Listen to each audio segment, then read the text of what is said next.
میں زمینوں کی خرید و فروخت کا کام کرتا ہوں، تو ضلعی انتظامیہ جو ہے اس کو رشوت دیے بغیر میرا کام مکمل کبھی نہیں ہوا، تو میں مجبور ہو کے دینا بھی پڑتا ہے، اور میرا کام تکمیل تک تبھی پہنچتا ہے جب میں، تو میرے لیے یہ رزق جو ہے یہ اس پہ مجھے مطمئن ہونا چاہیے کہ حلال ہے یا اس کا بڑا واضح جواب ہے. دیکھیے، رشوت دے کر آپ اپنا کوئی مقصد حاصل کرتے ہیں جس سے دوسرے کا حق مارا جاتا ہے، اس کو رشوت کہتے ہیں.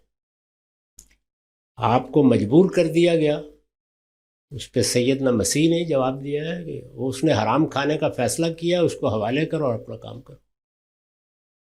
اس کو رشوت نہیں کہتے. البتہ یہ احتیاط رکھیے کہ کبھی آپ کسی دوسرے کا حق مارنے کے لیے اقدام نہیں کریں. مجبوری ہے، کیا کیا جا سکتا ہے. اس میں انجیل میں پڑھی ہے نا، محصول چنگی والا کھڑا ہے، اس نے جانے ہی نہیں دینا شہر میں جب تک پیسے نہیں لے لے.